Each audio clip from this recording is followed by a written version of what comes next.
لله وكفى وسلام على عباده الذين اصطفى أما بعد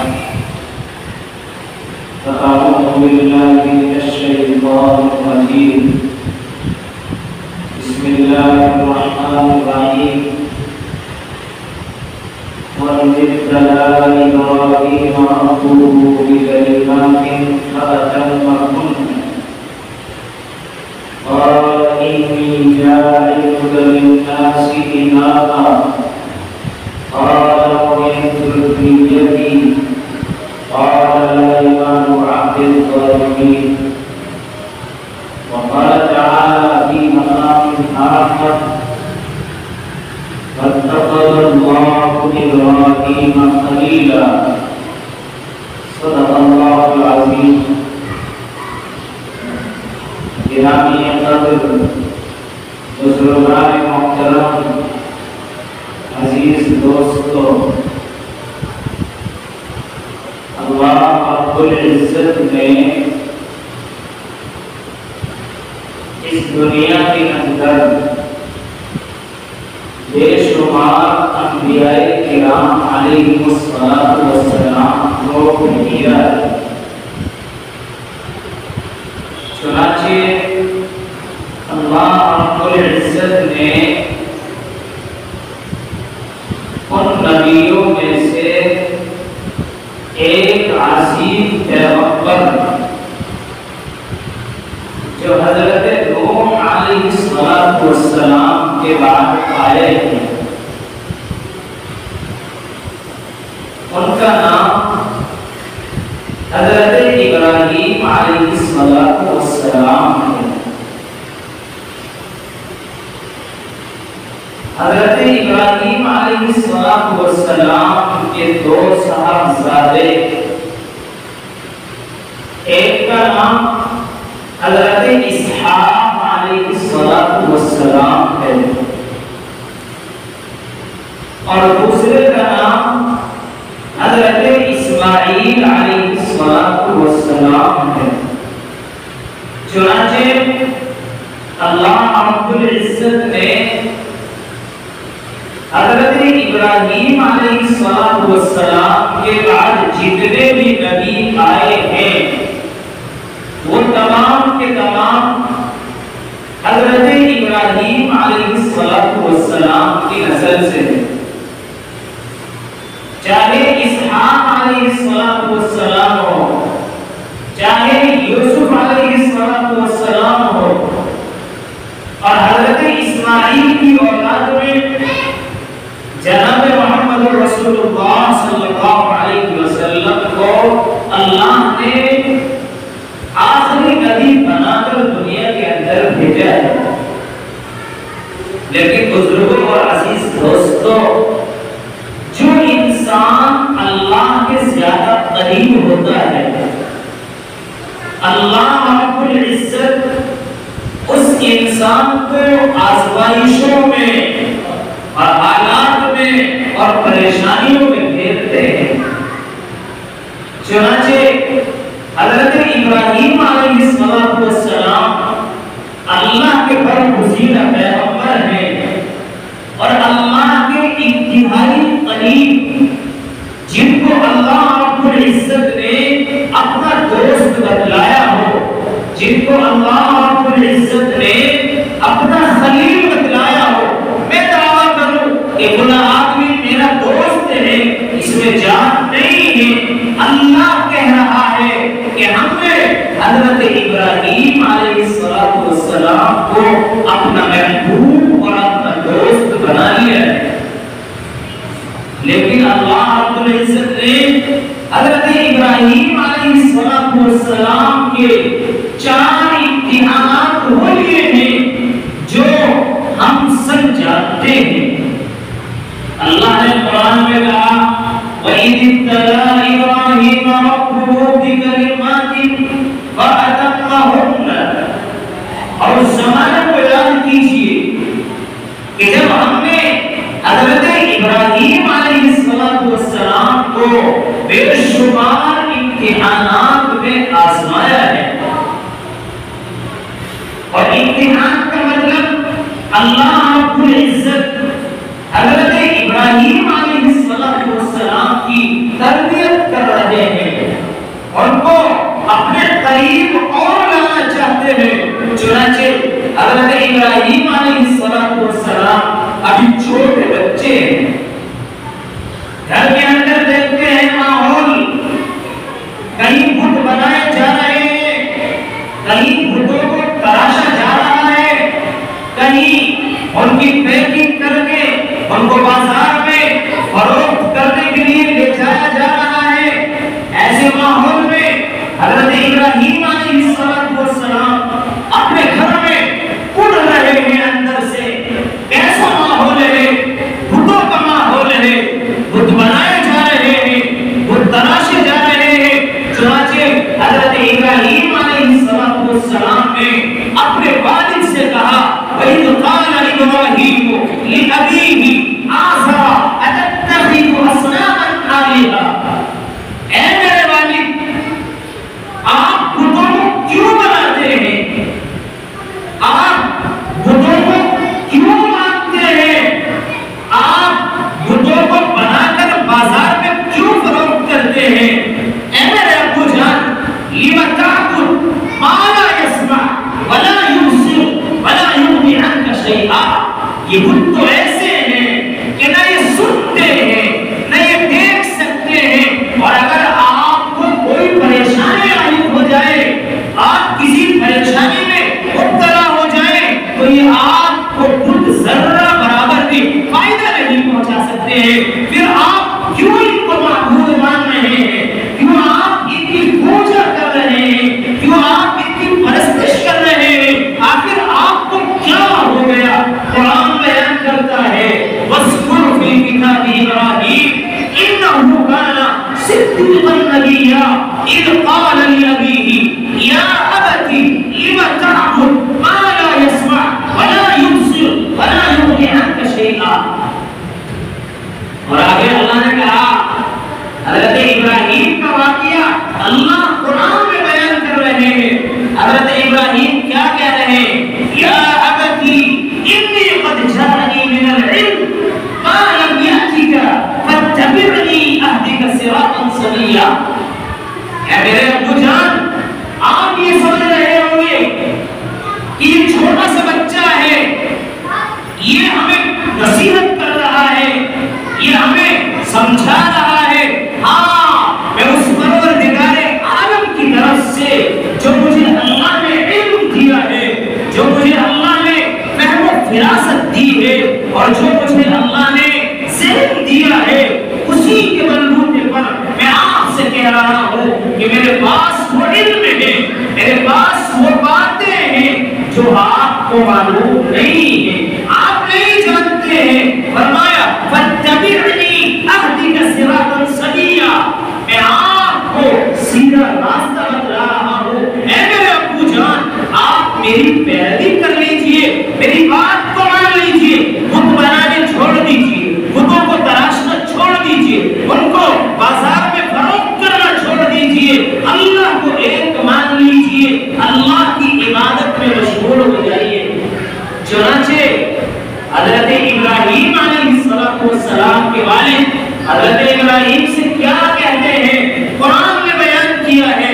حضرت ابراہیم کے والد کہتے ہیں، اے میرے بیٹے، اگر تو اپنی حرکت سے باز نہ آیا، اگر تو توحید کی دعوت کو دیتا رہا اور تو نے اس کو نہیں چھوڑا ہے، تو فرمایا لَأَرْجُمَنَّكَ فَاهْجُرْنِي مَلِيًّا۔ قرآن نے بہت تفصیل سے حضرت ابراہیم علیہ السلام کے واقعات کو بیان کیا ہے۔ چنانچہ باپ کہہ رہا ہے، کیا کہہ رہا ہے؟ لَأَرْجُمَنَّكَ، تجھے مار مار کے رجم کر دوں گا، تیرا خاتمہ کر دوں گا، تجھے دنیا سے ختم کر دوں گا، اور اگر میں نے ایسا نہ کیا تو دوسرا کام تیرے لیے یہ ہے، وَاهْجُرْنِي مَلِيًّا، ہمارے گھر کو، ہمارے ساری چیزوں کو چھوڑ کر دوسری جگہ چلے جائیے، آپ کا یہاں کچھ نہیں ہے۔ یہ حضرت ابراہیم علیہ السلام ابھی 10-12 سال کی عمر کے ہیں، اور ان کا یہ امتحان لیا جا رہا باپ یہ کہہ رہا ہے کہ تو گھر چھوڑ کر چلا جا۔ چنانچہ حضرت ابراہیم علیہ السلام اپنے گھر کو چھوڑ دیتے ہیں اور عراق کی طرف چلے جاتے ہیں۔ ایک امتحان تو یہ ہوا کہ چھوٹی سی عمر میں اپنا گھر چھوڑنا پڑا۔ پھر دوسرا امتحان یہ ہوتا ہے کہ اس وقت کی جو سپر پاور ہے اور صرف ایک ملک پر اس کی حکومت نہیں ہے، 4 بادشاہ ایسے گزرے ہیں کہ ان کی حکومت ساری دنیا کے اندر موجود رہی ہے، ہر چیز میں ان کی حکومت رہی ہے۔ ان میں سے ایک بادشاہ نمرود بھی گزرا ہے۔ یہ بادشاہ ایسا تھا کہ ساری دنیا میں اس کی حکومت ہے۔ حضرت ابراہیم علیہ السلام کے بارے میں اس کو معلوم ہوتا ہے کہ ایک بندہ ایسا ہے جو اللہ کی اور خدا کی وحدانیت کو لوگوں میں پہنچا رہا ہے، لوگوں میں عام کر رہا ہے۔ چنانچہ نمرود نے اپنے دربار میں ابراہیم علیہ السلام کو بلایا۔ چنانچہ دونوں کے اندر مناظرہ ہو رہا ہے، آپس میں گفتگو ہو رہی ہے۔ قرآن بیان کرتا ہے أَلَمْ تَرَ إِلَى الَّذِي حَاجَّ إِبْرَاهِيمَ فِي رَبِّهِ أَنْ آتَاهُ اللَّهُ الْمُلْكَ۔ ابراہیم وہ ایسا بندہ ہے جو ایسے بادشاہ سے اور ایسی سپر پاور سے مقابلہ کر رہا ہے جس کو اللہ نے سلطنت دی تھی، حکومت دی تھی۔ وہ حکومت کے نشے میں، وہ حکومت کے غلبے میں اللہ کو بھول رہا ہے اور ابراہیم سے مناقشہ اور ابراہیم سے مناظرہ کر رہا ہے۔ چنانچہ حضرت ابراہیم علیہ السلام نے اس سے کہا، کیا کہا؟ قرآن کہتا ہے أَلَمْ تَرَ إِلَى الَّذِي حَاجَّ إِبْرَاهِيمَ فِي رَبِّهِ أَنْ آتَاهُ اللَّهُ الْمُلْكَ إِذْ قَالَ رَبِّي۔ آگے اللہ نے کہا، جو حضرت ابراہیم نے کہا کہ اے نمرود سن، میرا رب تو وہ ہے یحیی و یمیت، جو زندہ کرتا ہے، جو مار دیتا ہے۔ نمرود نے کہا، اچھا تمہارا رب ایسا ہے جو زندہ کر دیتا ہے، مار دیتا ہے، یہ کام تو میں بھی کر سکتا ہوں۔ چنانچہ اپنے قید خانے میں سے 2 بندوں کو بلایا اور بلانے کے بعد ایک کے لیے سزا متعین تھی اور ایک کو رہا کرنا تھا۔ اس نے ایک کو مار دیا اور ایک کو چھوڑ دیا۔ حضرت ابراہیم علیہ السلام سمجھ گئے کہ یہ بے وقوف ہے، اس کی عقل پر پردہ پڑا ہوا ہے۔ چنانچہ حضرت ابراہیم علیہ السلام نے اپنی گفتگو کا انداز بدل دیا اور حضرت ابراہیم نے کہا، میرا رب تو وہ ہے کہ جس نے جو سورج کو مشرق سے نکالتا ہے، فَأْتِ بِهَا مِنَ الْمَغْرِبِ۔ اگر تو بادشاہ ہے، اگر تو حقیقی حکمراں ہے تو بتا سورج مشرق سے نکلتا ہے یا نہیں؟ اس نے کہا ہاں مشرق سے نکلتا ہے۔ حضرت ابراہیم نے کہا فَأْتِ بِهَا مِنَ الْمَغْرِبِ، تو مغرب سے نکال کے دکھا۔ اگر تو حقیقی بادشاہ ہے، موت اور حیات کا دعویٰ کر رہا ہے اور اپنی سلطنت کا اور حکومت کا تمہیں بڑا ڈب کا بجا رکھا ہے، تو سورج کو مغرب سے نکال کے دکھا۔ چنانچہ فَبُهِتَ الَّذِي كَفَرَ، چنانچہ وہ کافر حق کا بھٹکا رہ گیا۔ اس لیے کہ دنیا کے اندر کوئی طاقت، کوئی قوت ایسی نہیں ہے جو اللہ کے نظام میں خلل واقع کر دے۔ سورج مشرق سے نکلتا ہے، کسی کے اندر کوئی طاقت نہیں ہے کہ مغرب سے نکال دے۔ ہاں قرب قیامت میں اللہ چاہیں گے تو سورج مغرب سے نکلے گا۔ چنانچہ جب اس نے یہ منظر دیکھا نمرود نے کہ اب میں لوگوں کے سامنے کیا منہ دکھاؤں گا، میری تو نیچی ہو رہی ہے، چنانچہ اس نے کہا اے لوگو لکڑیاں جمع کرو، اور اس نے ایک کنواں کھدوایا، ایک گڑھا کھدوایا اور اس میں لکڑیوں کو جمع کرایا اور اس کے بعد اس میں آگ جلوائی۔ مفسرین بیان کرتے ہیں کہ آگ اتنی بھیانک تھی کہ اگر اس آگ کے اوپر سے پرندہ گزر جائے تو وہ بھی جھلس کر مر جائے۔ اتنی بھیانک آگ، اتنی خطرناک آگ۔ چنانچہ حضرت ابراہیم علیہ السلام کو اس آگ میں ڈالا جا رہا ہے۔ مفسرین بیان کرتے ہیں کہ جب یہ منظر فرشتے دیکھ رہے تھے، فرشتے آسمان سے قطار لگائے ہوئے نیچے تشریف لاتے ہیں، جبرائیل بھی آتے ہیں، میکائیل بھی آتے ہیں، اسرائیل بھی آتے ہیں، اسرافیل بھی آتے ہیں، اور آ کر یہ کہتے ہیں اے ابراہیم بتاؤ ہماری مدد کی ضرورت ہے تو ہم آپ کے لیے تیار ہیں۔ لیکن ابراہیم نے کہا کہ جس اللہ نے آپ کو حکم دیا ہے یا جس اللہ نے تمہیں بھیجا ہے، یہ جو تم آئے ہو میرا پروردگار تو اللہ ہے، وہی میری حفاظت کرے گا، وہی مجھے بچائے گا، مجھے تمہاری مدد کی ضرورت نہیں۔ چنانچہ ابراہیم علیہ السلام کو اس آگ میں ڈالا جاتا ہے۔